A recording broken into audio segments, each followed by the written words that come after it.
New details emerge about coronavirus research at Chinese lab. More than 900 pages of materials related to U.S.-funded coronavirus research in China were released following a FOIA lawsuit by The Intercept. Here's a summary of the article.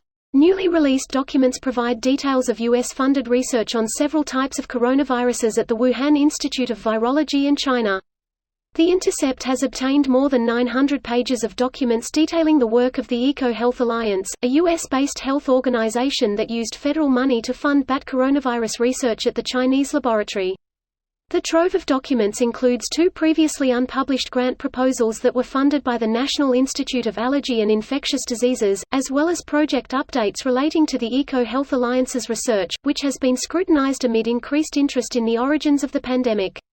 The documents contain several critical details about the research in Wuhan, including the fact that key experimental work with humanized mice was conducted at a Biosafety Level 3 lab at Wuhan University Center for Animal Experiment, and not at the Wuhan Institute of Virology, as was previously assumed. Alina Chan, a molecular biologist at the Broad Institute, said the documents show that the Eco-Health Alliance has reason to take the lab leak theory seriously. According to Richard E. Bright, a molecular biologist at Rutgers University, the documents contain critical information about the research done in Wuhan, including about the creation of novel viruses. Asked about the grant materials, Robert Kessler, communications manager at Eco-Health Alliance, said, "We applied for grants to conduct research.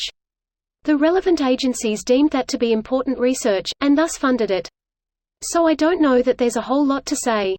This post received a score of 2,500, with an upvote ratio of 82%.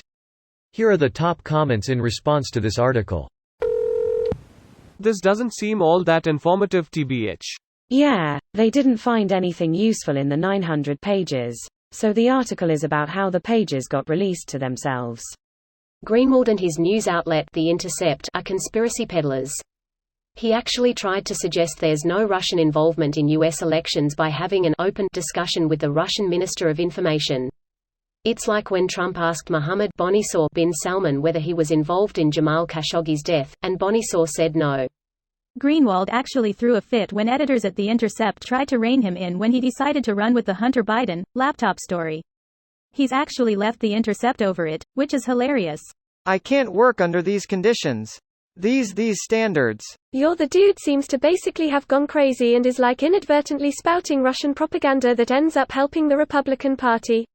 He's like the human embodiment of the Green Party in the United States. I feel like I'm a Green Party person. Like 1/4 of us are semi-sympathetic to Russia. The rest of us just wish we'd stop shitting in our waterways and broiling the planet.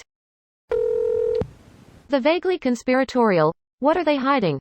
framing of this article is at odds with the total lack of any new or interesting information. They were studying coronaviruses that could potentially infect humans. We knew that already. Also, that's a good thing. Lol. Next article. Firefighters found to be funding research on how fire spreads before that house burned down. Coincidence? What are they hiding? The most famous, and widely circulated, classified journal in Denmark is, Dansk Brandværn, equals Danish Fire Protection. It contains detailed descriptions of arsonist techniques. The professional readers use it to recognize the traces at the burn sites, but it has to be classified in order to avoid assholes from abusing the knowledge for the lulz. Greater than the grant proposal acknowledges some of those dangers. Fieldwork involves the highest risk of exposure to SARS or other co-viruses, while working in caves with high bat density overhead and the potential for fecal dust to be inhaled.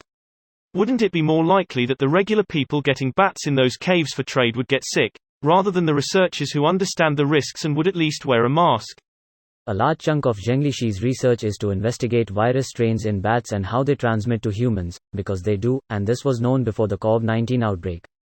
My understanding of this article from November 15 is that the Wuhan lab provided evidence that, given a history of known outbreaks of coronavirus in bats to humans, a cluster of SARS-like coronaviruses were understood, and shown to have a high risk of being transmittable to humans.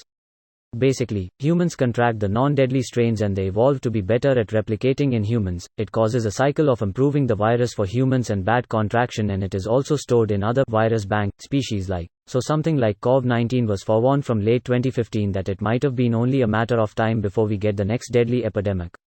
The second paper provides a third theory of chimeric virus strains emerging, meaning that strains can transmit without needing a random rare mutation, but via a common occurrence. Recombination with other viruses could include a specific protein that the paper proved. If a recombination occurred in a SARS-like chimeric virus, it would be effective and has a high risk of epidemic. This video was automatically created by Reddit to speech. The article and comments in this video were selected from Reddit according to their upvotes, and any paraphrasing was performed by smmry.com, without any human intervention.